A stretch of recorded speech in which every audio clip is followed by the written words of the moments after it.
कहानी एक मिस्टीरियस और इंटेंस एटमॉस्फेयर से शुरू होती है, जहां एक कैरेक्टर अपनी मिशन के सक्सेसफुल होने का जिक्र करता है।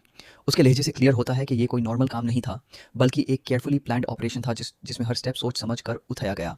मिशन सक्सेस का अनाउंसमेंट सुनते ही लगता है कि जैसे कोई बड़ा काम कंप्लीट हो गया हो, लेकिन उसी के साथ एक और हिडन टेंशन भी फील होता है। वो ये भी कहता है कि उसने सहाना को घर पर रोकना पड़ा, जो क्लियरली एक फोर्स्ड सिचुएशन थी, और इससे ये हिंट मिलता है कि कुछ लोग इंटेंशनली सिचुएशन को कंट्रोल कर रहे हैं भाई। ये बात कहानी को पहले ही मोमेंट से सस्पेंस और ड्रामा में ले जाती है। फिर कॉन्वर्सेशन का फोकस राधिका और कौरव पर शिफ्ट होता है, जहां कौरव राधिका से सवाल करता है कि इतना बड़ा रिस्क लेने की ज़रूरत क्या थी।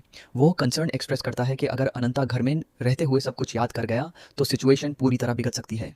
यहाँ मेमोरी लॉस और हिडन ट्रूथ का एंगल इंट्रोड्यूस होता है, जो स्टोरी को और ज़्यादा इंट्रीगिंग बना देता है। लेकिन राधिका बिल्कुल कॉन्फिडेंट होती है और कहती है कि अब रिस्क लेना अनअवॉइडेबल है। उसके वर्ड से लगता है कि वो किसी बड़े मिशन पर है, जहां इमोशनल डिसीजन से ज़्यादा इंपॉर्टेंट ओवरऑल गोल है। राधिका आगे बताती है कि बाबा की हेल्थ दिन ब दिन खराब होती जा रही है, और सिर्फ वही एक इंसान है जो उन्हें ठीक कर सकती है।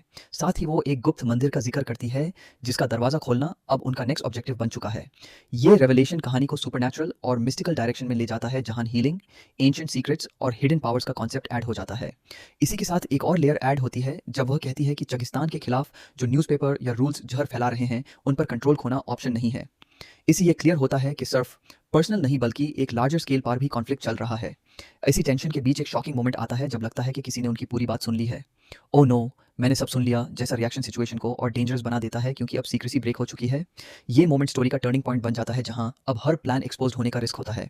इसी के बाद एक ड्रामेटिक प्रोफेसी रिवील होती है, जिसमें कहा जाता है कि 6 और 7 जून कयामत की रात होगी। ये लाइन पूरी कहानी का टोन चेंज कर देती है और सुपरनैचुरल रिवेंज आर्क को हाईलाइट करती है। अंत में एक पावरफुल अनाउंसमेंट आता है कि नागिन 6 और 7 जून रात 8 बजे, जो क्लियरली एक अपकमिंग ट्विस्ट और क्लाइमैक्स की तरफ इंडिकेशन देता है।